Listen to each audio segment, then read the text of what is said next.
जोहार, जय हिंद दोस्तों। मैं प्रिया मुंडा एक बार फिर आप सबके सामने लाइव। डिस्क्रिप्शन मैंने दिया है, मुझे विजिबल नहीं हो रहा है। टीम देख रही है कि जो डिस्क्रिप्शन मैंने दिया है वो विजिबल है कि नहीं। मुझे तो स्क्रीन में दिखा नहीं रहा है, और मैं ऑडिबल विजिबल हूँ कि नहीं ये भी ज़रूर बताइएगा, क्योंकि मैं थोड़ी चिंतित हूँ, दुखी भी हूँ। जो आज हुआ, मतलब डिस्क्रिप्शन ओके है, जो आज हमारे झारखंड के अनुसूचित क्षेत्रों में मीन्स शेड्यूल एरियाज में जो आज हुआ, वो कहीं ना कहीं जो सही में आदिवासी समाज के लिए कार्य कर रहे हैं उनके लिए एक बहुत अलार्मिंग घटना है कि आगे हम क्या देखने वाले हैं। आगे हम आदिवासी को खत्म होते देख रहे हैं। मैं एक आदिवासी बेटी हूँ, बहू हूँ, और साथ ही साथ एक आदिवासी सामाजिक कार्यकर्ता भी हूँ। आजकल सभी लोग मीडिया में बहुत एक्टिव होते हैं, इसीलिए सब चीज़ की जानकारी सबके पास होती है। उसी क्रम में आप लोग देखते होंगे कि कई कार्यकर्ता आदिवासी समाज के विषय में बातें करते हैं, धर्मांतरण को लेकर बातें करते हैं, आदिवासी स्वशासन व्यवस्था की बातें करते हैं, संविधान का हवाला देते हैं। लेकिन इन 2-4 दिनों के वीडियोस को अगर आप मेरे स्क्रॉल करके देखेंगे तो आप उसमें पाएंगे कि सारे लोग जो आज के समय में आदिवासी समाज के अवैध धर्मांतरण को लेकर, जल जंगल जमीन को लेकर जो बातें कर रहे हैं, इवन जो डिलिस्टिंग की बातें कर रहे हैं, वो लोग कहीं भी अपने जनजाति समाज के लिए चिंतित नहीं है। वो जो भी कर रहे हैं अपने व्यक्तिगत स्वार्थ के लिए कर रहे हैं। मैं आज अपनी बातों को रखूंगी और कुछ चेहरों को भी मैं रखूंगी कि ये लोग किस तरह से आदिवासी को खत्म करने का साजिश कर रहे हैं, या यूं कहेंगे कि इन्होंने संविधान पढ़ा ही नहीं। सामाजिक कार्य के माध्यम से, सामाजिक कार्य आज मैक्सिमम लोग राजनीति में आने के लिए करते हैं या बड़ा दायित्व पाने के लिए करते हैं। बहुत सारे चमचे हैं जो मैं ये सब बातें रखती हूँ तो वो लोग कहते हैं कि दीदी आपको आना है क्या राजनीति में? तो अरे ना, मैंने मूर्खों, अगर मुझे राजनीति में आना होता तो क्या मैं अब तक नहीं आ गई होती? मैंने कई जगह बोला है कि मैं राजनीति के लिए बिल्कुल इंटरेस्टेड नहीं हूं, क्योंकि I don't like dirty politics. Why dirty politics? बहुत सारे लोग बोलेंगे कि आप ऐसी बातें कर रहे हैं, लेकिन है ऐसा। बिकॉज आज आप किसी भी पार्टी को देख लीजिए, किसी भी पार्टी को देख लीजिए, वहां पर बड़े बड़े दायित्व में वही पुरुष या महिला सामाजिक कार्यकर्ता हैं। एकदम बहुत बड़ी बात कह रही हूँ, और अगर ये मैं गलत कर रही हूँ तो आप बताइए आके मेरे समक्ष बैठकर, मुझसे अपॉइंटमेंट लेकर। ऐसे यहाँ पर मत आ जाइएगा। है हिम्मत तो मेरे सामने बात कीजिएगा। वो लोग आज बड़े बड़े दायित्व में हैं जिनको तलवे चाटना आता है, जिनको रात दिन चमचागिरी करनी आती है और जिनको बहुत सारी चीजें करनी आती है, अपना सब कुछ दांव पे लगाकर, ऐसे लोग हैं। आज आप एक ऐसा जनजाति एक्टिविस्ट बता दीजिए जिनको कि किसी बड़े कार्यकर्ता ने बढ़ाया है। मैं तो खुलकर, मैंने बहुत सालों पहले खूंटी के पूर्व विधायक नीलकंठ सिंह मुंडा से भी कहा था कि आप मुझे सोशल वर्क में हेल्प कीजिए, हम लोग आपको पॉलिटिक्स में जरूर हेल्प करेंगे, क्योंकि जो पार्टी हमारे आदिवासी समाज के हित में काम करेगा हम उसका साथ देंगे। लेकिन भय, कुर्सी का भय, उन लोगों को तो हम लोगों से बात करने में भी भय होता है।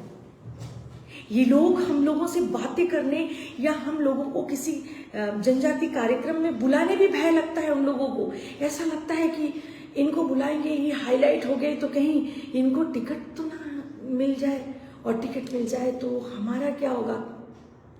तो ऐसे लोग हैं जो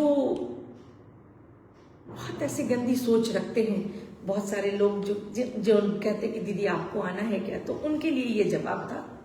लेकिन आज मैं दुखी हूं, मैं सच में बहुत दुखी हूं। और मैं कभी कभी बोलते हैं ना, दर्द हो रहा है मुझे। कहते हैं ना कि दर्द जब बहुत हद से ज्यादा बढ़ जाता है ना, तो वो बहुत खतरनाक हो जाता है। और यही चीज जो है आगे होने वाला है। यही चीजों को आप कैसे कहेंगे, मतलब मेरे पास आज शब्द नहीं मिल रहे हैं। मैंने आज जो दिन भर देखा, एक कार्यक्रम में भी मैं थी, और दिन भर जो मैंने आज देखा, उसके बाद आज जो भी एक्सपीरियंस किया, इसके बाद जो मैं एक्शन लूंगी, वो आगे बहुत सारे लोगों के लिए बहुत दिक्कत देने वाली बात होगी। लेकिन अब मैं करूंगी, क्योंकि इन्होंने हद पार कर दी है। मैं अपनी लाइफ को, जो मैंने डिस्क्रिप्शन दिया है, उसको बताने से पहले एक वीडियो दिखाना चाहती हूँ और बता देना चाहती हूँ कि मैं किसी पार्टी का यहाँ पर समर्थन करने नहीं बैठी हूँ, ना ही किसी पार्टी का विरोध करने बैठी हूँ। मैं यहाँ एक आदिवासी समाज की कार्यकर्ता हूँ और आदिवासी समाज को खत्म करने के लिए जो बातें हो रही हैं, उस पर गलत जो हो रहा है उस पर बात करने आई हूँ। इसीलिए इसको पर्सनल मत लीजिएगा, और अगर आप ले भी रहे हैं तो आई डोंट केयर एक्चुअली, क्योंकि जो रखना है वो बात तो मैं रखूंगी। जिसको लगे अगर मैं गलत बोल रही हूं तो आप बताइए कि मैं गलत हूं, फिर मानूंगी। और मानूंगी तब जब आपकी बात सही होगी और आप मुझे गलत साबित करेंगे।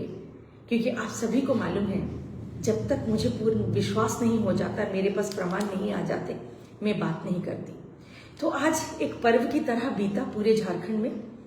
आज पूरे झारखंड में नगर निकाय चुनाव या नगर निगम चुनाव या नगर पंचायत चुनाव हुए।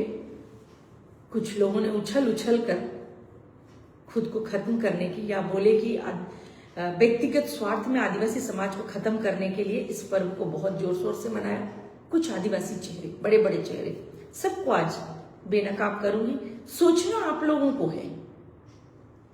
मैं जानती हूँ मेरे पोस्ट को लगातार रिपोर्ट मारी जाती है, इसीलिए व्यूज होते हैं, लोग देखते हैं, लोग मुझे बोलते हैं कि दीदी हमने देखा, लेकिन वो ज्यादा से ज्यादा लोगों के पास रीच इसीलिए नहीं होता क्योंकि ये जो है ना चमचे इतनी रिपोर्ट मारते हैं कि क्या कहें। लेकिन आप फेसबुक में मेरे लाइफ को रिपोर्ट मारोगे, जो PIL में करने जा रही हूँ हाई कोर्ट में, और हाई कोर्ट ने अगर नहीं सुनी तो सुप्रीम कोर्ट में, वहां पर कैसे रिपोर्ट मारोगे।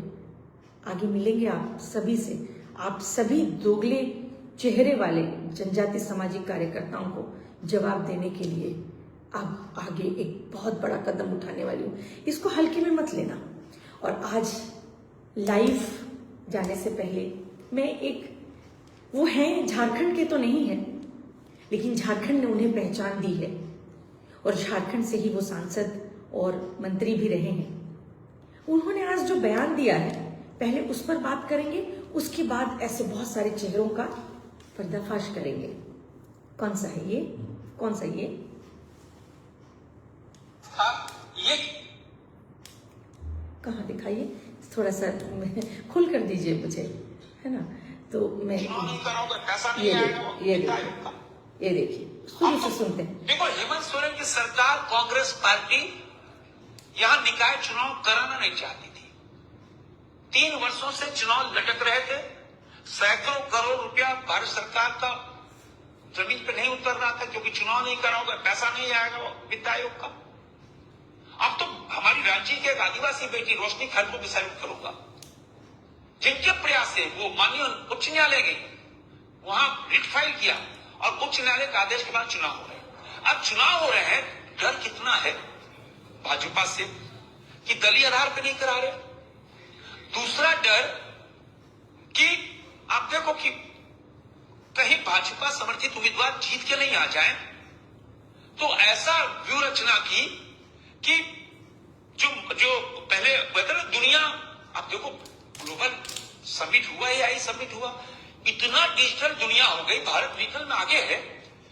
लगभग 20-25 वर्षों से हम ईवीएम मशीन से सफलतापूर्वक चुनाव करा रहे हैं, उस पर नहीं करा, मध्य प्रदेश चुनाव हो रहे। क्या लालू का शासन आंख बंद डब्बा गोल करने की साजिश रच रही हो? क्या सफल नहीं होने देंगे। देखो, हेमंत सोरेन की सरकार, कांग्रेस पार्टी यहां निकाय चुनाव कराना नहीं चाहती थी। 3 वर्षों से चुनाव लटक रहे थे। सैकड़ों करोड़ रुपया भारत सरकार का जमीन पे नहीं उतर रहा था, क्योंकि चुनाव नहीं कराओगे, पैसा नहीं आएगा वित्त आयोग का। अब तो हमारी रांची के एक आदिवासी बेटी रोशनी खलको भी सैल्यूट करूंगा, जिनके प्रयास से वो। ये है हमारे झारखंड के या झारखंड की राजधानी रांची के सांसद रह चुके। आप लोगों ने, बहुत सारे लोग आवाज से और उनके चेहरे से आपने पहचाना होगा। ये है माननीय रक्षा राज्य मंत्री संजय सेठ जी। आपने सुना इन्होंने क्या कहा कि 3 वर्षों से चुनाव नहीं हो रहा था और झारखंड में 3 वर्षों से नगर निकाय चुनाव नहीं हो रहा था। इसके जिम्मेदार वो जेएमएम को दे रहे थे और कांग्रेस को इसके जिम्मेदार बता रहे थे। तो इनका जवाब देने से पहले मैं ये बोलना चाहूंगी कि आप सांसद झारखंड से हुए, आप झारखंड से नहीं है, लेकिन आप सांसद झारखंड से हुए। आपको ये सम्मान, आपको ये पद झारखंड की वजह से मिला। आप रक्षा राज्य मंत्री बने, जो भी बने आप झारखंड से बने और झारखंड की राजधानी से आप बने। आपने पैसों की बात करी, आपने जेएमएम करने नहीं दे रहा था। ये यहां पर ये मत सोचिएगा कि मैं जेएमएम या कांग्रेस को सपोर्ट करने बैठी हूं। आपने ये कहा कि ये दोनों करवाने नहीं दे रही थी, लेकिन हम भाजपा कैंडिडेट रोशनी खलखो जी को सैल्यूट करते हैं कि उन्होंने रीट पिटिशन डालकर हाईकोर्ट में इस चुनाव को करवाया। राइट, उन्होंने ये कहा। तो अब मैं आपसे ये प्रश्न पूछना चाहती हूं माननीय संजय सेठ जी, आपकी पहचान झारखंड से बनी, आप विधायक रहे, सांसद रहे, अब तो मंत्री हैं और वो भी रक्षा राज्य मंत्री हैं। अब झारखंड से हैं, लेकिन आपको शायद ये पता नहीं है कि ये जो शेड्यूल एरियाज, ये जो शेड्यूल एरिया को तो मैं बाद में बात करती हूं, ये जो आरक्षित सीट से आपने भाजपा कैंडिडेट रोशनी खलको जी को जो सैल्यूट आप कर रहे हैं, ये आप सैल्यूट उनको कर रहे हैं और हमें किक कर रहे हैं, हमारे सुशासन व्यवस्था को अपमान कर रहे हैं आप झारखंड से आपने बहुत कुछ हासिल किया, आपने पद, सम्मान, इतना बड़ा ओहदा आपने हासिल की, लेकिन आपने ये जानना जरूरी नहीं समझा कि जिस रांची से आप नगर निकाय चुनाव की बात कर रहे हैं वो 5th शेड्यूल एरिया में आता है और संविधान 5th शेड्यूल एरिया में नगर निकाय चुनाव को असंवैधानिक कह रही है। अब आप रक्षा राज्य मंत्री हैं तो आपको पता होना ही चाहिए। जिनको नहीं पता है छोड़ दीजिए, मैं उनकी बात नहीं। आप इतने बड़े दायित्व में हैं, पूरे राज्य की, देश की रक्षा की जिम्मेदारी है आपको, और आप जिस क्षेत्र से मान सम्मान प्राण माने प्रतिष्ठा माने आपको प्रतिष्ठा मिली, आपको सम्मान मिला, उस जगह का नियम आपको नहीं पता है, संविधान आपको नहीं पता है। आपने अपने कैंडिडेट को सैल्यूट किया कि उन्होंने रिट मतलब फाइल किया हाई कोर्ट में और ये चुनाव कराया, जो जेएमएम और कांग्रेस नहीं करा रही थी उसको आपने कराया। जेएमएम और कांग्रेस चुप थी क्योंकि कहीं ना कहीं उनको ये आभास हो गया था कि 5th शेड्यूल एरियाज में नगर निकाय चुनाव असंवैधानिक है, क्योंकि हमारा पूरा देश संजय सेठ जी, माननीय संजय सेठ जी, भैया कहती हूं मैं आपको, और बहुत दुख के साथ ये कहना पड़ रहा है कि आप रक्षा राज्य मंत्री और इतने बड़े दायित्व में रहकर 5th शेड्यूल एरियाज के नियम कानूनों का आपको पता नहीं है। कम से कम आपको जानकारी होनी चाहिए थी। आपकी टीम जो आपके लिए स्पीच तैयार करती है, आपकी टीम जो आपके लिए सारी चीजों को तैयारी करती है, उन्होंने स्टडी नहीं किया, आपने स्टडी नहीं किया। और रोशनी खलखो जी को तो मैं सल्यूट करती हूं, मैं सल्यूट करती हूं कि उन्होंने संविधान के जिस अनुच्छेद का हवाला देकर रिट फाइल किया वो है 243U। उन्होंने उसको फॉलो किया, लेकिन कभी यह जानने का प्रयास नहीं किया कि बीइंग अ आदिवासी पर्सन और लेडी और सामाजिक कार्यकर्ता और व्हाट एवर इट इज, एक आदिवासी सामाजिक कार्यकर्ता होने के नाते आपको सबसे पहले, अगर आदिवासी की रीढ़ है, आदिवासी की ताकत है, आदिवासी की रूढ़ी परंपरा, आदिवासी का स्वशासन व्यवस्था, लेकिन सैल्यूट टू यू रोशनी खलखो जी कि आपने 243U तो पढ़ा, यू पढ़ा भी नहीं होगा, बस आपको किसी ने बोल दिया और आपने रिट फाइल कर दिया, and hats off to you. उन अधिवक्ताओं को, सरकारी वकीलों को, अधिवक्ता, hats off to you, hats off to you माननीय जज साहब को, जिन्होंने आदेश भी दे दिए। आपने शेड्यूल एरिया में 243U के आधार पर इलेक्शन के लिए ऑर्डर्स तो दिए, लेकिन यू के बाद WXYZ भी होता है। हम लोग पढ़ाई करते हैं ना, ABCD, तो यू अंतिम वर्ड नहीं है, यू के बाद V आता है, UVWXYZ। तो आप लोगों ने यू तक देखा। एक आदिवासी महिला ने कहा तो सही ही कहा होगा, इसीलिए आपने यू देखा, उसके बाद फुल स्टॉप लगा दिया कि ABCD अब हम बच्चों को Z तक नहीं पढ़ाएंगे, यू तक पढ़ाएंगे, कम से कम आदिवासी बच्चों को तो पढ़ाएंगे, क्योंकि आप लोगों की चल रही है। रक्षा राज्य मंत्री जी, आपसे निवेदन है कि स्कूलों में बोल दीजिए, जिस मैडम को आप सैल्यूट कर रहे हैं ना, वो मैडम ने यू देखा, Z तक वो नहीं गई, क्योंकि जिस यू का हवाला आप दे रही हैं उसी से आगे अगर 243ZC1, 243ZC3 अगर आप देखेंगे तो वहां साफ साफ शब्दों में लिखा है, साफ साफ क्लियर सेंटेंस लिखा है कि 5वीं अनुसूचित क्षेत्रों में नगर निकाय या नगर निगम बोले या नगर पंचायत चुनाव असंवैधानिक है, गैर कानूनी है। और ये पूरा देश माननीय संजय सेठ जी संविधान से चलता है और संविधान का उल्लंघन तो किया ही किया सैल्यूट करने वाली आपकी रोशनी मैडम ने, और साथ ही साथ आपने भी संविधान को ओवरलुक किया। मैं आपसे निवेदन करती हूं, क्योंकि आपको पहचान झारखंड ने दी है, तो एक बार संविधान का 243ZC1 और ZC3 जरूर पढ़िएगा। उसके बाद बोलिएगा कि जेएमएम और कांग्रेस तो करने दे नहीं रही थी।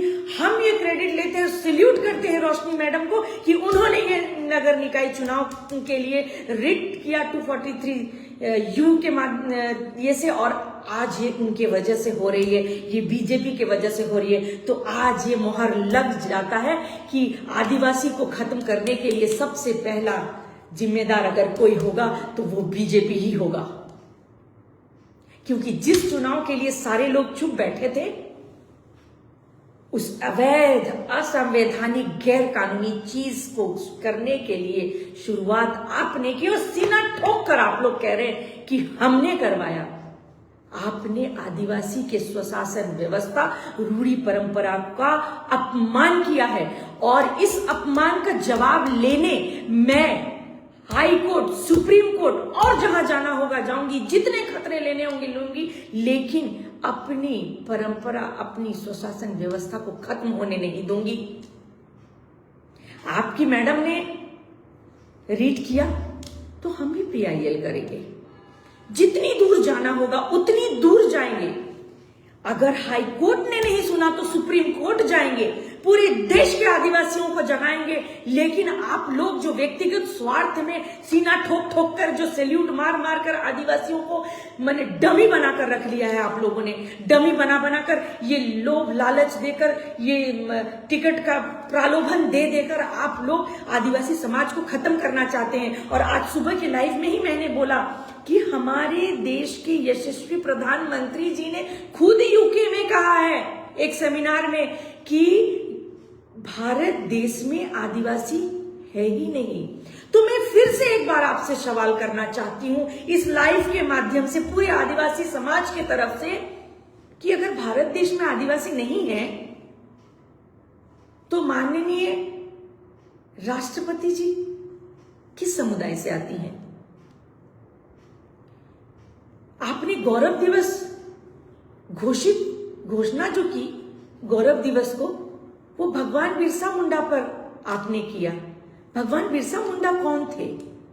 चलिए वो तो अब नहीं रहे हमारे बीच, लेकिन आपने जो, इसको खोल दीजिए, आपने जो इतना बड़ा सम्मान, हर जगह आप लोगों ने चीख चीख कर कहा कि आदिवासी समाज को हमने सम्मान दिया, उस समाज से एक महिला को हमने उच्च पद पे बैठाया, तो वो किस समाज से हैं?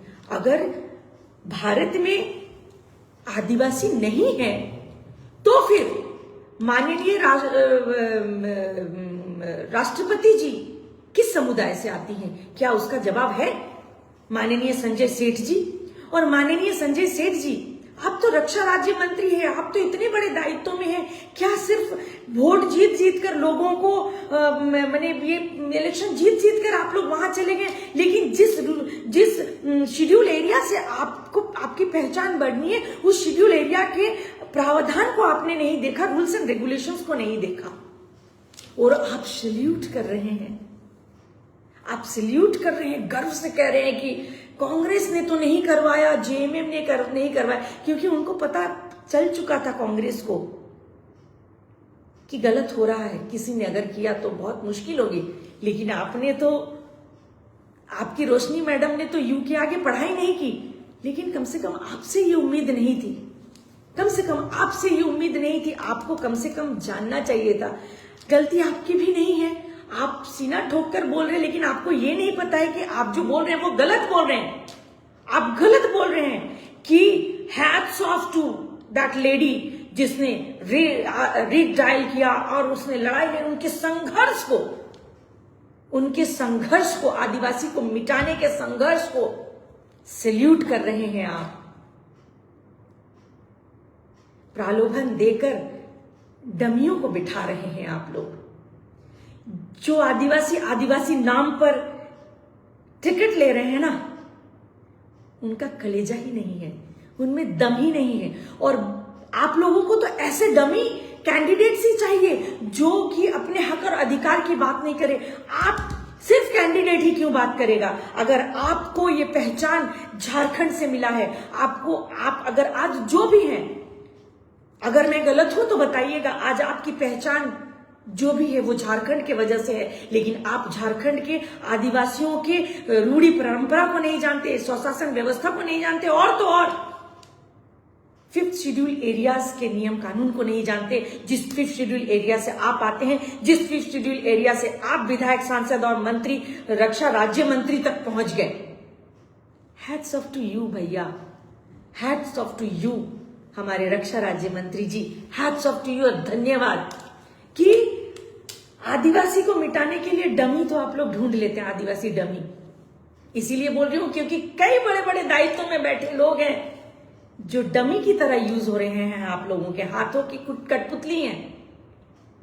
टिकट उनको आदिवासी नाम से चाहिए, दायित्व पद उनको आदिवासी नाम से चाहिए, रिजर्व सीट से टिकट चाहिए, और उनको आप लोग देते भी हैं क्योंकि वो आपके हाथ की कठपुतली हैं। Dummy, they are dummies. आप जैसा चाहेंगे वो करेंगे। तो ये रहा हमारे रक्षा राज्य मंत्री जी का बयान कि उन्होंने आदिवासी को मिटाने के लिए सैल्यूट किया है। जेएमएम और कांग्रेस कहीं समझ रही थी, इसीलिए वो चुप बैठी थी। लेकिन आपको लगा हम तो बहादुरी कर रहे हैं, हमारी कैंडिडेट तो बहादुरी कर रही है, उन्होंने तो रीट डाल दिया 243ZU। आफ्टर यू VWXYZ तक चले जाते हैं। अब चले जाइए क्योंकि अब आप लोगों के, अब आज तो हो गया। बहुत सारे लोगों ने ये मुझे प्रश्न पूछा, मीडिया वालों ने भी पूछा कि दीदी अभी तो चुनाव होने वाला, अभी क्यों किया? अभी तो ज्यादा मजा आएगा। चुनाव रुकवा देते तो क्या मजा आता? स्टडी करने में भी समय लगा, कहीं से कोई भूल चूक नहीं रह जाए। क्योंकि जब आप हाईकोर्ट जा रहे हैं ऐसे निर्बुद्धि लोगों के जैसा कि 243ZU को लेकर चले गए, आगे पढ़ा नहीं, कुछ समझा नहीं, चले गए, ऐसे पूंगा पंडित लोगों के जैसा काम थोड़ी करना है। दिमाग से स्टडी करके ये समझने का विषय है। और मजा तो अब आएगा जब जो भी कैंडिडेट हो, आई डोंट नो कौन जीतने वाला है, लेकिन जो भी जीतेगा, और जब तक कि हमारा ये PIL होगा, इसकी सुनवाई हाई कोर्ट में होगी। अगर सेटिस्फैक्टरी आंसर नहीं मिला तो हम सुप्रीम कोर्ट में जाएंगे, और उसके बाद जब वहां से आदेश होगा और ये जो चेयर में बैठेंगे और इनको जब उतारा जाएगा, वो मजा तो सच में गुलगुला खाने लायक ही होगा। क्योंकि कुछ स्वशासन व्यवस्था को मजबूत करने वाले आदिवासी कार्यकर्ता, रूढ़ी परंपरा को पर बात करने वाले सामाजिक कार्यकर्ता गुलगुला बांटने वाले हैं, वो भी बहुत गर्व महसूस कर रहे हैं कि हमारी बहन ने ये रीट करके ये इलेक्शन करवाया, हम गुलगुला बांटेंगे तो हम भी बांटेंगे गुलगुला, और वो गुलगुला आपको बहुत भारी पड़ेगा। और अगर थोड़ी सी भी शर्म बाकी होगी ना तो आप लोग सामाजिक कार्य छोड़ देंगे, क्योंकि आप लोग खुद को आदिवासी समाज का नेतृत्व करता बोल रहे हैं, लेकिन अपने व्यक्तिगत स्वार्थ में संविधान की हवाला जरूर देते हैं, लेकिन वहां तक देते हैं जहां तक आपको फायदा हो। जहां आपके फायदे के रास्ते में बैरिकेडिंग आने वाला कोई अनुच्छेद आता है, उसको ओवरलुक करके मनमानी कर रहे हैं आप लोग। तो गुलगुला अभी आप लोग बांट लीजिए, पता नहीं कब रिजल्ट है उसके बाद, और हम लोगों के गुलगुला का इंतजार कीजिएगा। तो ये रहा हमारे रक्षा राज्य मंत्री संजय सेठ जी का बयान, जो बहुत ही चिंताजनक है, और बहुत दुख है कि किस तरह से आप अपने यशस्वी प्रधानमंत्री के मार्गदर्शन में चल रहे हैं। उन्होंने यूके में बोल दिया भारत में आदिवासी नहीं है, और आप यहाँ सैल्यूट कर रहे हैं आदिवासी स्वशासन 5th शेड्यूल एरिया के मतलब उल्लंघन करके, संविधान का अपमान करके, रूढ़ी परंपरा का अपमान करके, संविधान को कहीं नजरअंदाज करके, क्योंकि कहते हैं आप लोग मंचों से कि संविधान से देश चलता है, लेकिन आप लोग खुद संविधान के अनुसार नहीं चलते। अब आते हैं बाकी सामाजिक कार्यकर्ताओं में। लाइए इनको देखिए, इनको देखिए, इनमें से जो एक पिंक साड़ी में खड़ी है, शायद आप लोग में से बहुत कोई इनको पहचानते हैं। देखिए जी, देखिए, अब इनके बारे में बात करते हैं। ये है हमारी रांची की x mayor doctor Asha Lakra जी, जो मंचों से सीना ठोक कर कहती हैं कि जब कभी भी मुझे कहीं बोलने का मौका मिलता है तो मैं सीना ठोक कर कहती हूं, मैं अपनी भाषा से बात करने से कहीं शर्माती नहीं। मैं गर्व से अपनी भाषा को कहती हूं, और हर आदिवासी, चाहे वो उरांव हो, चाहे वो मुंडा हो, चाहे वो हो, चाहे वो संथाल, सबको गर्व से अपनी भाषा में बात करनी चाहिए। और मैं सब जगह, हर मंच से गर्व से सीना ठोक कर कहती हूं कि मैं आदिवासी हूं। डॉक्टर आशा लकड़ा जी का बयान है, वो मैं मंच से कहती हैं कि मैं सीना ठोक कर कहती हूं कि मैं आदिवासी हूं। सीना ठोक कर कहने से ही क्या आदिवासी आदिवासी हो जाता है? आपने डॉक्टरेट किया है ना? आपने डॉक्टरेट किया है। वैसे पॉलिटिक्स में ये सब की आवश्यकता नहीं होती है। थोड़ा सा दिमाग और थोड़ा सा अपनों से जुड़ना, जमीन से जुड़ना, इसी को पॉलिटिक्स कहते हैं। और आप तो जनजाति आयोग में बैठी हैं, जनजातियों का भला करने बैठी हैं। तो ये जो डॉक्टर, ये लिखकर फायदा क्या? डॉक्टरेट करके फायदा क्या? जब आप अपनी रूढ़ी परंपरा को नहीं जानते, जब आप अपने स्वशासन व्यवस्था की रक्षा नहीं कर सकते जनजाति आयोग में बैठकर, तो फिर किस चीज के लिए सीना ठोकती हैं? सीना ठोक कर लोगों को दिग्भ्रमित करती हैं और यहां पर आदिवासी को खत्म करने की साजिश। डॉक्टरेट तो मैं भी हूं, मैं लिखती हूं क्या? मैंने तो आपसे कहीं ज्यादा पढ़ाई की है, लेकिन मैं कहीं अपना परिचय देती हूं क्या? मेरी पहचान मेरा सामाजिक कार्य है। मेरी जिम्मेदारी वो उन किताबी सर्टिफिकेट के वो पद से नहीं है। मेरी पढ़ाई तब कंप्लीट होगी जब मैं अपने आदिवासी स्वशासन व्यवस्था को समझूंगी, मैं अपनी रूढ़ी परंपरा को समझूंगी और उसकी रक्षा के लिए काम करूंगी और उसके अधीन काम करूंगी। और मेरी शिक्षा तब कंप्लीट होगी जब मैं संविधान को पूरा पढ़ूंगी। ये डॉक्टरेट करके इस सामाजिक कार्य में फायदा क्या है? मेरे हर जगह आप देखेंगे कहीं पर भी डॉक्टर प्रिया मुंडा नहीं लिखा होता है, हर जगह लिखा होता है प्रिया मुंडा सामाजिक कार्यकर्ता। क्योंकि यहां पर डॉक्टरेट का कोई काम ही नहीं। पढ़ाई करनी थी, घर वालों की इच्छा थी कि करें, इसीलिए नहीं कि मेरे नाम के आगे या मेरे साथ में 10 और सर्टिफिकेट जुड़ जाए कि आप डॉक्टरेट हो, दिस हो, दैट हो। सामाजिक कार्य में इसकी आवश्यकता नहीं होती है। मैंने इन पढ़ाइयों के साथ साथ, आपने भी डॉक्टरेट किया, मैंने भी डॉक्टरेट किया, लेकिन मैंने उन पढ़ाई के साथ साथ संविधान को भी पढ़ा, मैंने उसको जिया। मैं आदिवासी परिवार में मेरा जन्म हुआ, मैंने अपने समाज को जिया है, मैंने अपनी परंपरा को जिया है, मैं अपनी रूढ़ी परंपरा को मैंने जिया है। आप लोगों के जैसे उच्च दायित्व में बैठकर सीना नहीं ठोकती हूं मैं। किस लिए आप लोगों को बैठाया गया है? डमी, डमी, क्योंकि चुप बैठेंगे ये। जब बोलने को कहा जाएगा तब बोलेंगे, जब नहीं, आकर अधिकार के लिए आप बोल ही नहीं सकते। आप लोगों का कलेजा ही नहीं है हिम्मत तो बोलकर दिखाइए कि 243 ZC 1 और 3 के ये इलेक्शन नहीं, क्योंकि आप तो जनजाति आयोग में बैठी है, जनजातियों की सुरक्षा के लिए बैठी है। तो जनजातियों को मजबूत करने का एक ही ये है, जिसकी वजह से ये व्यवस्था बनाई गई है, वो है रूढ़ी परंपरा सुशासन व्यवस्था, और जिसके लिए संविधान ने भी अनुच्छेद में कुछ नियम रखे हैं। आपका पीएचडी क्या लाभ देगा आपके इस आयोग में सदस्य बनकर जो आप बैठी हैं? क्योंकि बीजेपी को तो डमी चाहिए। मैं यहां किसी को क्रिटिसाइज करने नहीं बैठी हूं, सच्चाई बता रही हूं। एक भी बात अगर मेरी झूठी है तो बताइए ऐसा एक नेता मंत्री, आप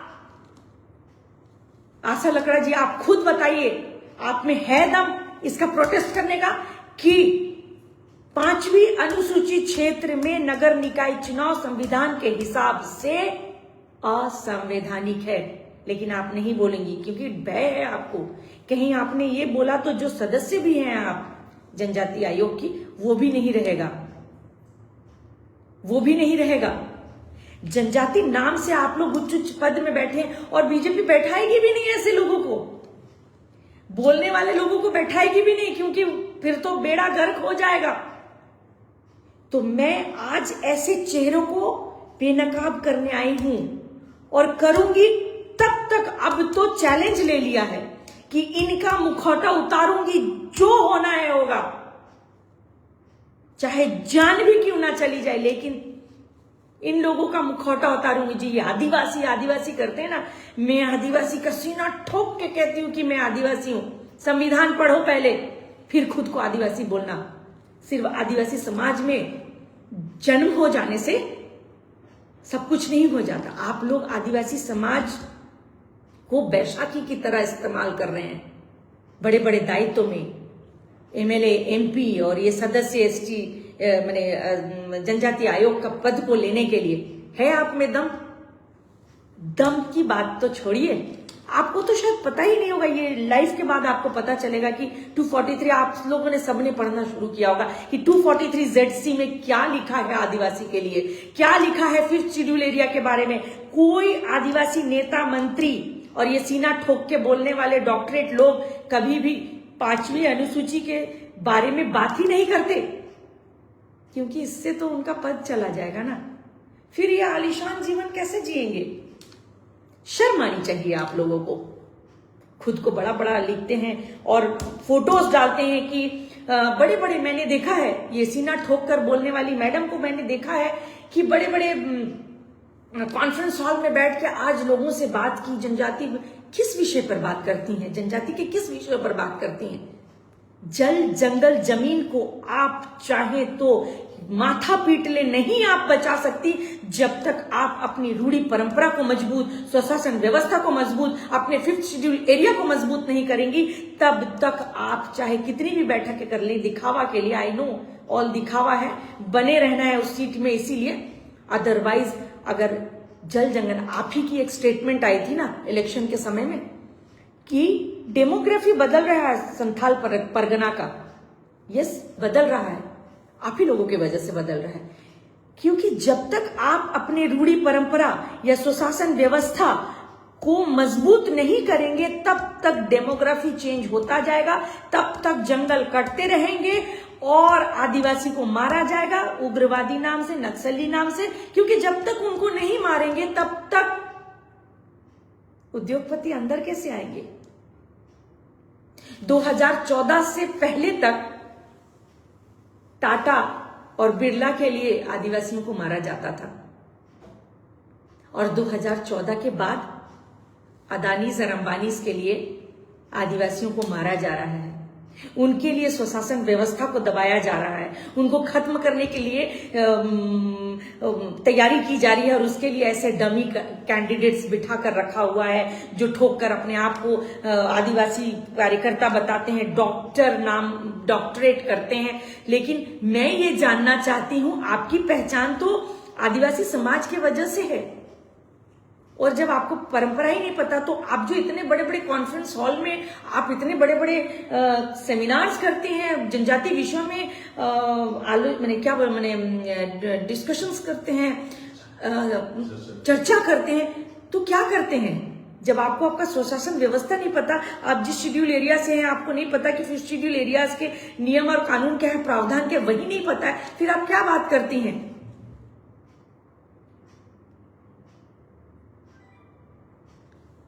बिल्कुल सही कहा आपने, आदिवासी स्वशासन व्यवस्था को खत्म करने के लिए निकले हैं, और कितने गर्व से सारे लोग, ये लोग जितने आदिवासी सामाजिक, और भी लोगों को मैं उतारूंगी, थोड़ा सा पेशेंसली प्लीज चाहूंगी, आज आप लोगों से निवेदन करूंगी कि इस आदिवासी बेटी की बात को आप लोग सुने कि किस गर्व से ये जो अभी मैंने दिखाया ना, डॉक्टर आशा लकड़ा जी ऐसे करके दिखा रही कि मैंने अपना कर्तव्य पूरा किया आदिवासी को मिटाने का।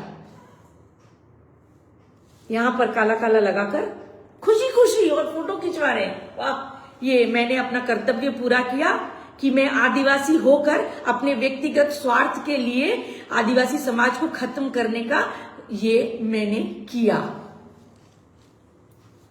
Hats off to you Sanjay Seth ji, एक और हैट्स ऑफ इनको भी आपको देना चाहिए, क्योंकि आप लोगों ने जो डमी तैयार किया है, वो एक डमी को तो खड़ा कर दिया जिसने रेट डाला, और एक डमी है अपने आप को आदिवासी कहती है, लेकिन ऐसे दिखाकर स्वशासन व्यवस्था को खत्म करने के लिए और 5th शेड्यूल एरिया के नियम और कानूनों का उल्लंघन करके, स्वशासन व्यवस्था का अपमान करके, और ये मैंने अपना ड्यूटी पूरा किया आदिवासी समाज को गड्ढे में डालने के लिए। Old dummies. दूसरा, इनको भी पहचानते होंगे आप लोग, थोड़ा देखने दे रही हूं आप लोगों को कि देखिए पहचानिए, ऊपर नाम भी है क्या?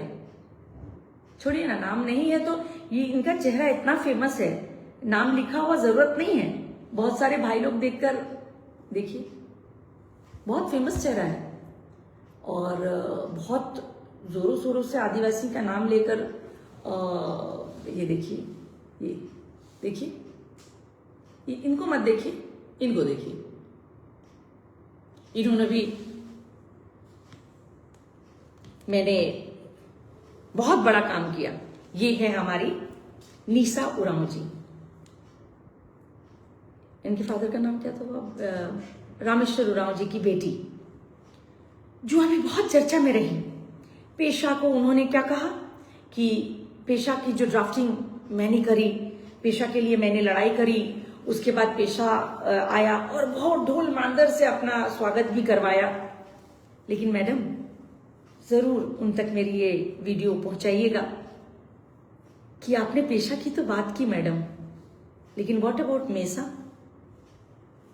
जिस तरह से पंचायत चुनाव बिना पेशा के नहीं हो सकता, उसी तरह मेसा के बिना भी नगर निकाय और नगर निगम चुनाव नहीं हो सकते। और इस कानून को पारित कौन कर सकता है? Parliament. If parliament desires, then madam I would like to know कि आपने पेशा करके तो बहुत तारीफ बटोरी, उसको तो आपने ड्राफ्टिंग किया, आपकी ड्यूटी थी, करना भी था, आपने किया, थैंक यू सो मच। लेकिन व्हाट अबाउट मेसा? क्या मेसा आया है? नहीं ना? देन ये जो करके जो खुशियां आप मना रही हैं, इसके बारे में आप डिस्क्राइब करेंगी? आपने पेशा के बारे में बढ़ चढ़ कर बातें करी हैं। निशा उरांव जी को बोल रही हूं, आप पढ़ी लिखी भी हैं, आप भी कुछ कमिश्नर हैं, आपने बहुत पढ़ाई की है, कमिश्नर बनना इतना आसान नहीं है। लेकिन मुझे बहुत उत्सुकता हो रही है ये जानने के लिए कि आपने इतनी पढ़ाई करी, लेकिन संविधान को पढ़ना ही भूल गई, स्वशासन व्यवस्था को जानना क्या है उसमें? आपका जन्म तो आदिवासी परिवार में हुआ है, आपको तो ये जन्म से पता होना चाहिए था। संविधान को तो पढ़ना पड़ेगा, क्योंकि इसीलिए भी पढ़ना चाहिए कि हमारे आदिवासियों की सुरक्षा के लिए क्या अनुच्छेद कहां पर बना हुआ, इसीलिए तो उसको पढ़ने की आवश्यकता है। लेकिन जिस समाज में हम पैदा हुए हैं, जिस समाज की वजह से हमारी पहचान है, वो हमें पढ़ने की आवश्यकता है क्या?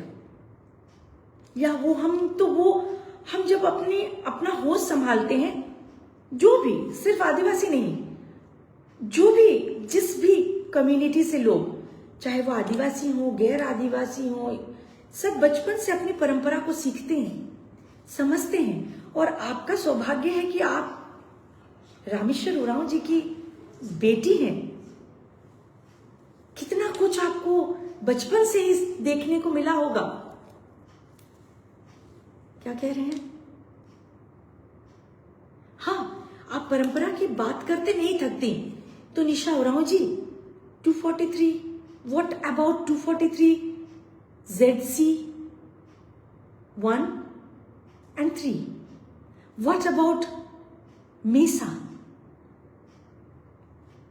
आपने पेशा के बारे में बहुत बात की। I would like to know about मेसा।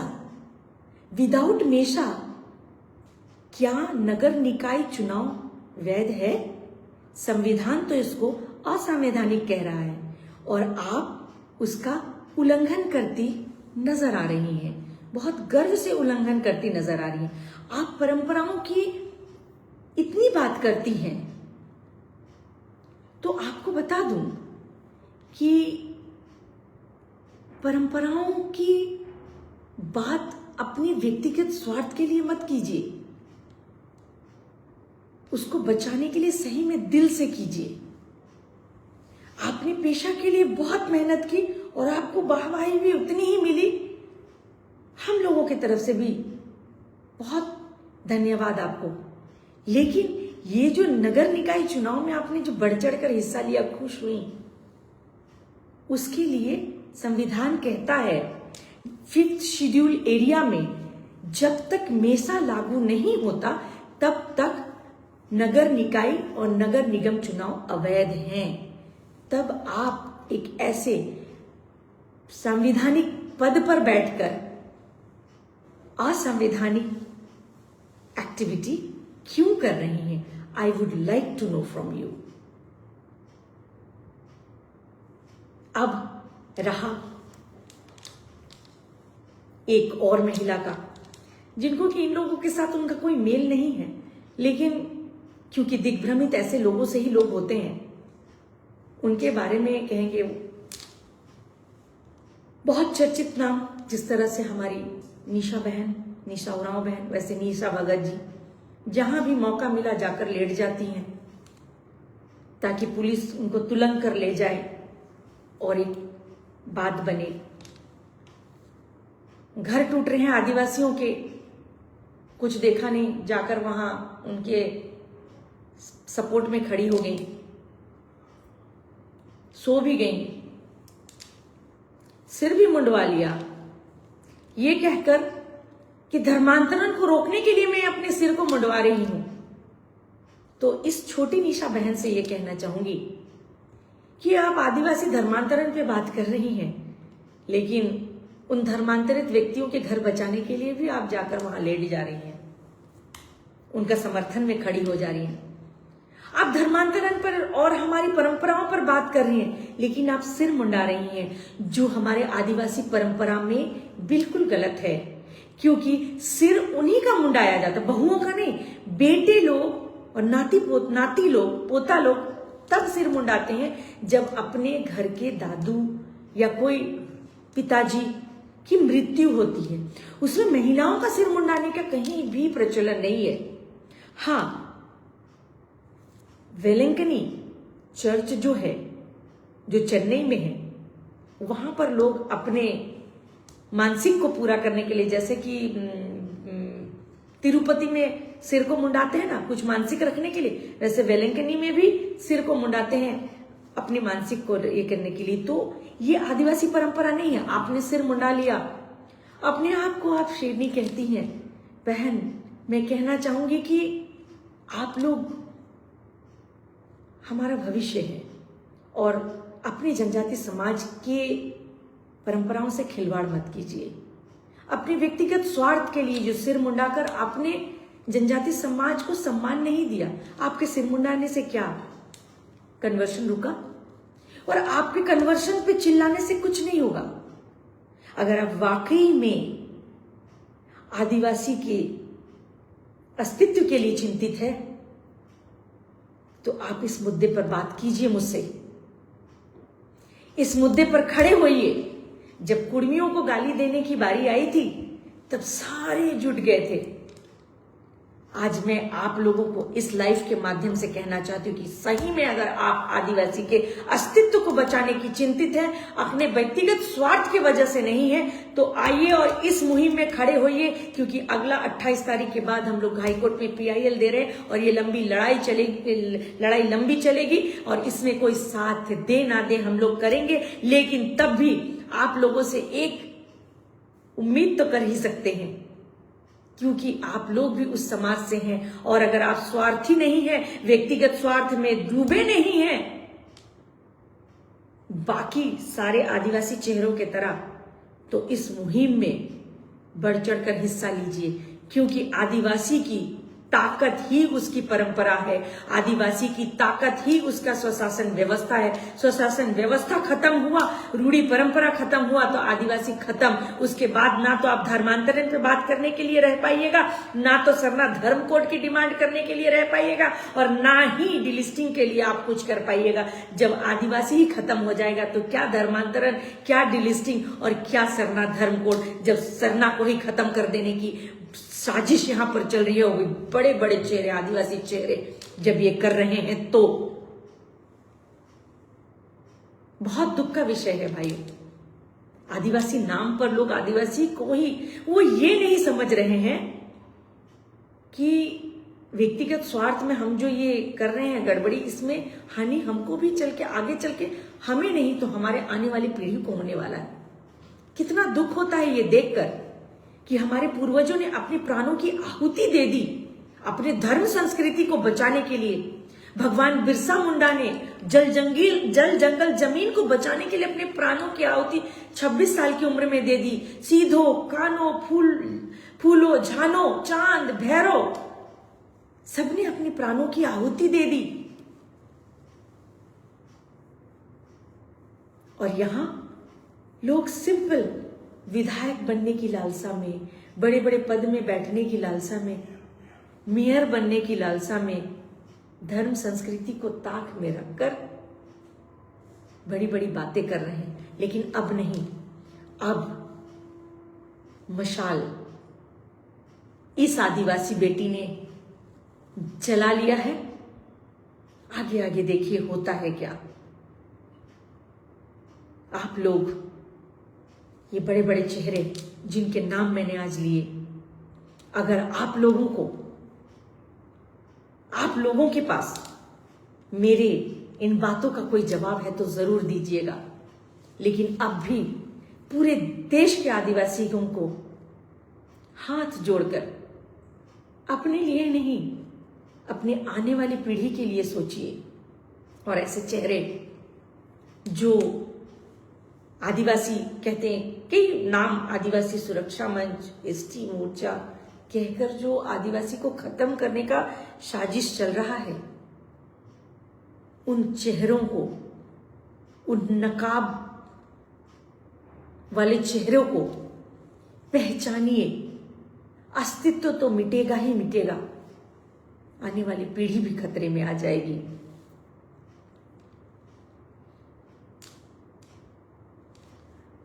चर्चा में तनिक उनका नाम लीजिए। कई महान चेहरे और लोग हैं। जी मैंने सबका नाम लिया, अशोक लाल जी, मैंने सबका नाम लिया, किसी को नहीं छोड़ा। आज तो हमारे माननीय रक्षा राज्य मंत्री जी ने हद कर दी। उन्होंने सीना ठोक कर और सैल्यूट मार के आदिवासी स्वशासन व्यवस्था को खत्म करने का ऐलान किया। उन्होंने दोषी किसी और को ठहराया, लेकिन खुद आदिवासी को मिटाने का इतनी बड़ी साजिश कर रहे हैं। जितने सारे, किसी ने, मैं कहूं बहुत दुख के साथ ये कहना पड़ रहा है कि आदिवासी समाज को किसने नहीं चला। क्या कांग्रेस, क्या बीजेपी, क्या JMM? चलिए मानते हैं बीजेपी को तो आला कमान को पता ही नहीं है, वो तो भाई गुजरात से है तो उनको क्या पता होगा। कांग्रेस को वो तो पता नहीं कहां से है, मुझे नहीं मालूम, उनको क्या पता होगा। लेकिन जेएमएम सरकार, झारखंड मुक्ति मोर्चा, मैं बार बार कहती हूँ, मेरे बाबा को मैं हमेशा, जब मैं छोटी थी स्कूल में थी तो बाबा हमेशा मेरे बहुत गर्व से कहते थे कि हमारे आदिवासियों का पार्टी है, हमारी पार्टी है, ये हमारी है। और आज ये देखिए, अपनी रूढ़ी परंपरा स्वशासन व्यवस्था को खत्म करने के लिए उन्होंने चुप्पी तो साधी थी, चुप तो हो गए थे, वो कहीं ना कहीं समझ रहे थे, लेकिन वही ना भेड़ चाल में सब चलने लगे। यहां पर बीजेपी ने एकदम शाबाशी करने के लिए कि हमारी प्रत्याशी ने आरटीआई किया। आपकी प्रत्याशी यू तक पढ़ाई की है और उस यू तक की पढ़ाई पूरे आदिवासी समाज को भोगना पड़ेगा, ये आपको पता नहीं, आपने सैल्यूट किया। अगर सही में आप आदिवासी के लिए सोचते हैं तो हम लोगों को भी सैल्यूट कीजिए और इस लड़ाई में साथ खड़े होइए। क्या जेएमएम कांग्रेस कर रहे हैं कि जेएमएम करने नहीं दे रहा था तो अच्छा कर रहा था ना, स्वशासन व्यवस्था की रक्षा करने की सोच रहा था। वो ये गलती करना नहीं चाह रहा था। जेएमएम और ये कांग्रेस ये गलती करना नहीं चाह रही थी, 5वीं अनुसूचित क्षेत्र में आदिवासी को मिटाना नहीं चाह रही थी, लेकिन आपने तो डंके के चोट पर करवा दिया। और आपको क्या, आपको तो आदिवासी डमी चेहरे मिल गए। जितने बड़े बड़े नेता मंत्री आपके पार्टी में हैं, सारे डमी ही तो हैं, ऊपर से लेके नीचे तक सारे डमी हैं, किसी में दम नहीं है।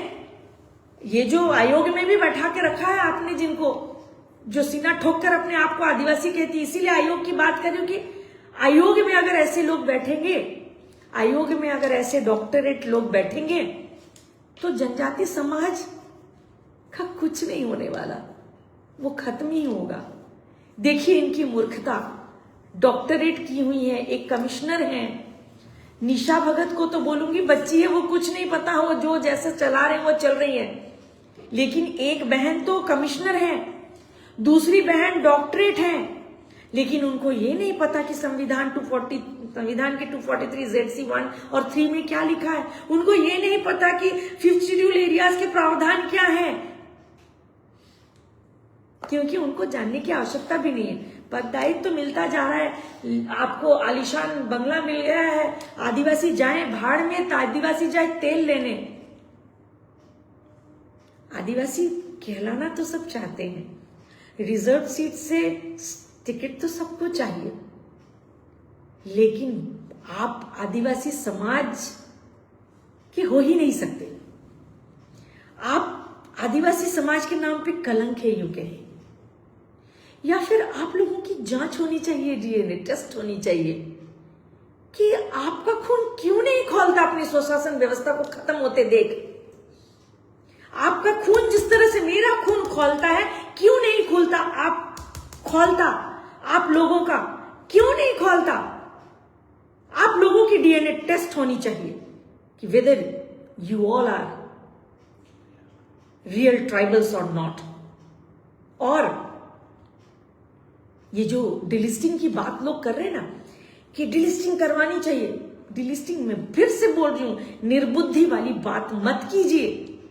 सिर्फ फोटो खिंचवाने के लिए समाज को यूज मत कीजिए। डिलिस्ट किसको करेंगे? Those who are already delisted. ये संविधान में लिखा है कि जिन्होंने आदिवासी रूढ़ी परंपरा को छोड़कर दूसरे धर्म को अपनाया है, दे आर डिलिस्टेड एंड उनको BC2 में रखा गया है। हमें करना बस ये है, केंद्र में आपकी सरकार बैठी है, बस जैसे 370 को कश्मीर से हटाने के लिए क्या आंदोलन करना पड़ा, बस एक कानून पारित हुआ, 370 हट गया। उसी तरह से दोज हु आर, मैं कई लाइव से बोलती हूँ, लेकिन इनको समझना नहीं है। इनको तो बस दिल्ली जाना है, दिल्ली जाना है, हर बात के लिए दिल्ली जाना है, डिलिस्टिंग के लिए दिल्ली जाना। अरे संविधान को पकड़ के बात करते हो, खरीद कर कुछ यूट्यूबर्स को रखकर बातें करते हो, तो संविधान में वहां पर देखो ना कि वो लिखा हुआ है कि जिन्होंने अपनी रूढ़ी परंपरा को छोड़ दिया है, दे आर ऑलरेडी डिलिस्टेड है, वो BC2 में रखा गया। करना सिर्फ इतना है, कानून पास करना है। और ये लोग जो दोहरा लाभ ले रहे हैं, जिन्होंने रूढ़ी परंपरा को छोड़कर दूसरे धर्म को अपनाया, वो यहाँ रूढ़ी परंपरा के यहाँ पर जो फायदे मिल रहे वो भी ले रहे, BC2 वाले भी फायदे, उनको करना है। नहीं, आपको डिलिस्ट किए हुए चीज को डिलिस्ट करना है। तो डिलिस्टिंग तो आप लोगों की भी होनी चाहिए। जो आप कह रहे हैं ना कि ये हमारी रूढ़ी परंपरा को इन्होंने छोड़ दिया है तो इनकी डिलिस्टिंग होनी चाहिए। तो रूढ़ी परंपरा आपको पता है क्या बात करते हैं? रूढ़ी परंपरा पढ़ लिया है, 2 शब्द पढ़ लिया, बस हो गया। पूरे संविधान को पढ़िए, ऐसे संविधान को लेकर बैठ जाने से कुछ कल ही नहीं होगा। संविधान के 243 ZC में देखिए कि रूढ़ी परंपरा को मजबूत करने के लिए क्या प्रावधान दिए हुए हैं। तो डिलिस्टिंग तो उन लोगों के साथ आप लोगों के भी होने चाहिए। और क्या कहूं भाई, मन तो करता है कि बोलती रहूं, इन लोगों के दोगले चरित्र पर खत्म नहीं होता गुस्सा, पता नहीं क्यों नहीं खून खौलता। इसीलिए कह रही हूं कि आप लोगों की डीएनए टेस्ट होनी चाहिए। जिन आदिवासियों का खून नहीं खौलता, जो अपने आप को डॉक्टरेट कह रहे हैं, कमिश्नर कह रहे हैं, पढ़े लिखे लोग हैं, वो संविधान नहीं पढ़ते। और संविधान नहीं पढ़े, चलो नहीं पढ़े, लेकिन जिस समाज में आपने जन्म लिया उसको सीखने की क्या आवश्यकता है? आप तो बचपन से अपनी परंपरा को देख रहे हैं, सुन रहे हैं। हम अभी भी आज के समय में भी जब मैं अपने गांव जाती हूँ, अपने मायके सिमडेगा, मेरे हस्बैंड अभी यहां बैठे हैं, वो बताएंगे कि रात्रि में भोजन के बाद मेरे चाचा के साथ बैठते हैं तो यही परंपराओं की बात होती है। ये हर जगह का नियम है, हर गांव में ऐसा होता है। जब भी सारे लोग मिलते हैं किसी ओकेजन में, किसी त्योहार में, तो जब रात्रि में बैठते हैं तो अपनी व्यवस्था की बात करते हैं, अपने परंपराओं की बात होती है। तो आप लोगों की बात नहीं होती थी क्या? तो इसको पढ़ने की आवश्यकता नहीं, ये तो बचपन से सुन सुन के मैंने आपके अंदर हर रग रग में, हर खून में, आपके खून में दौड़ना चाहिए।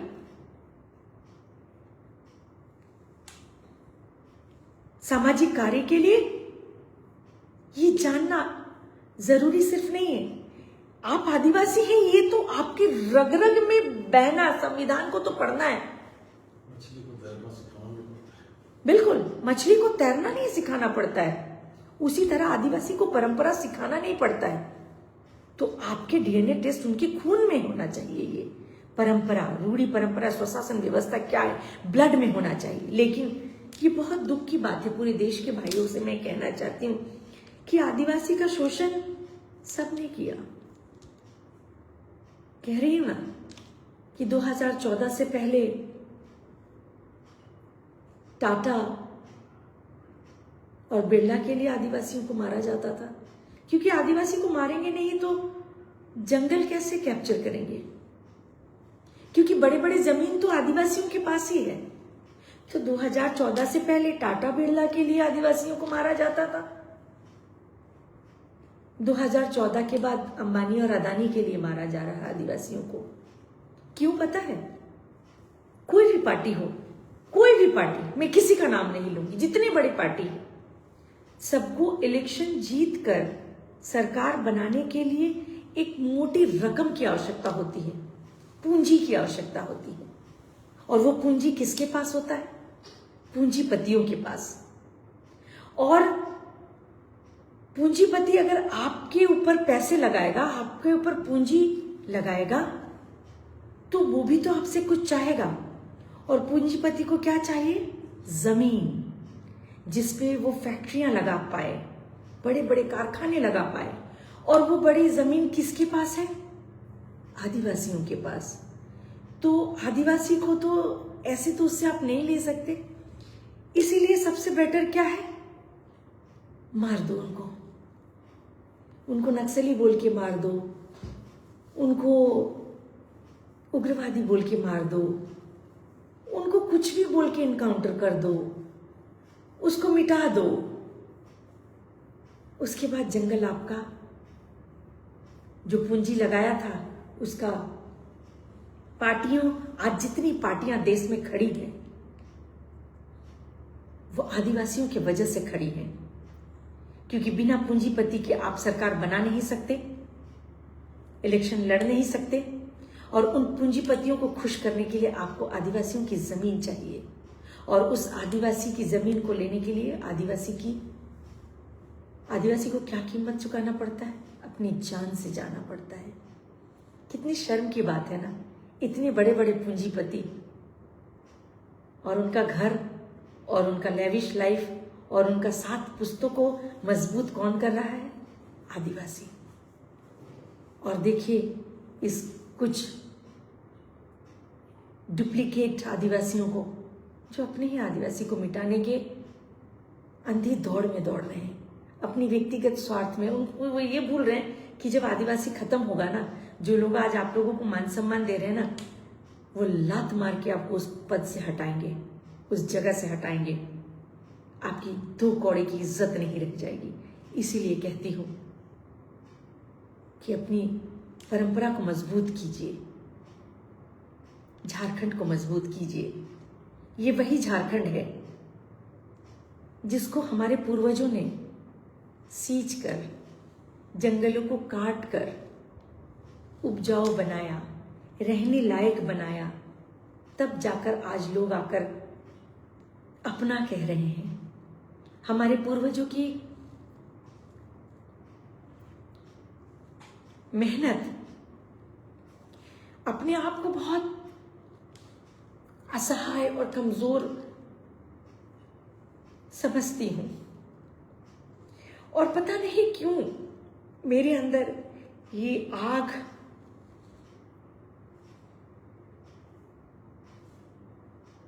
एग्रेसिव हो जाती हूं मैं कि हमारे पूर्वजों ने ना जाने क्या क्या झेला इसको उपजाऊ बनाने के लिए, इसको रहने लायक बनाने के लिए।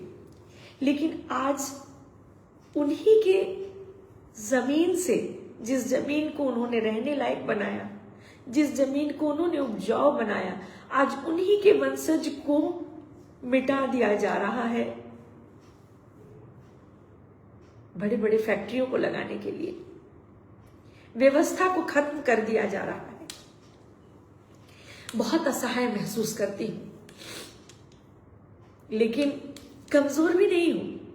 कभी डरी नहीं, कभी रुकी नहीं, और रुकूंगी भी नहीं, रुकूंगी भी नहीं, अंतिम सांस तक। और ये मेरा वचन देती हूं मैं आप सबको, नहीं रुकूंगी। आप लोग सोच रहे होंगे कि दीदी को रोना क्यों आ रहा है। जब आप ग्राउंड जीरो में आएंगे ना, जब आप जंगलों में आएंगे ना, और अपने लोगों को रोते हुए देखेंगे ना, अपने कम्युनिटी के लोगों को, क्योंकि मैं भी एक छोटे से गांव से हूं, सिमडेगा से आगे, बहुत सारे लोग जानते होंगे, कुरडेग ब्लॉक में आता है। मैं एक छोटे से गांव से हूं, जिस गांव में सिर्फ आज भी 32 परिवार हैं। और वो रात दिन मैंने बचपन से देखा किस तरह से उस जमीन के लिए, और जब उस जमीन को आप, उस जमीन से, उस जगह से आपको बेघर कर दिया जाएगा, भगा दिया जाएगा, तब दुखता है। आज जो स्थिति है आदिवासियों की पूरे देश में, पूरे झारखंड में, बहुत चिंताजनक विषय है। खून खौलता है। डरती तो मैं किसी से नहीं हूं, क्योंकि मैं भगवान बिरसा मुंडा की वंशज हूं, मैं सिद्धो कान्हू की वंशज हूं। मैं उनके छोड़े हुए अधूरे काम को पूरा करूंगी अपने अंतिम सांस तक, और डरूंगी नहीं। इसका समाधान जरूर ढूंढूंगी। इसीलिए एक संगठन भी बनाया है, जिसका नाम मैंने इस आंदोलन के लिए, क्योंकि मुझे पता है ये लड़ाई बहुत लंबी होने वाली है। बिरसा फ्रंट, समस्या से समाधान तक। आप सभी से क्षमा चाहती हूं कि आवेश में आकर, आवेश तो नहीं कहूंगी, आदिवासी के दर्द को देखकर अगर मैं एग्रेसिव हुई हूं, कहीं पर कोई गलती से कुछ बोल दिया हो तो क्षमा प्रार्थी हूं। लेकिन मैंने आज जो बातें रखी हैं वो अगर सच है तो आपके आसपास हमारे आदिवासी, आप जिस भी क्षेत्र से देख रहे हैं, क्योंकि मुझे पूरे देश से फॉलो करते हैं लोग, क्योंकि यहाँ पर तो रिपोर्ट मारकर मेरे लाइफ को आगे नहीं बढ़ने दिया जाता है, लेकिन लोग मैसेंजर के माध्यम से फोन नंबर लेकर बात करते हैं। तो उन सभी से निवेदन है, चाहे वो हमारे 5th शेड्यूल एरियाज पूरे देश का हो, 6th शेड्यूल एरियाज हो, सबसे जहां पर भी ये वीडियो मेरा जाए, उनसे मेरा निवेदन है कि उनको समझाइए, जरूरत पड़े तो मुझे भी बुलाइए। मैं अपने समाज को खड़े करने के लिए, अपने समाज को दिशा, उनको सही दिशा दिखाने के लिए हमेशा खड़ी हूं। आदिवासी खत्म हुआ तो सब खत्म हो जाएगा। कोई नहीं सोचता हम लोगों के बारे में।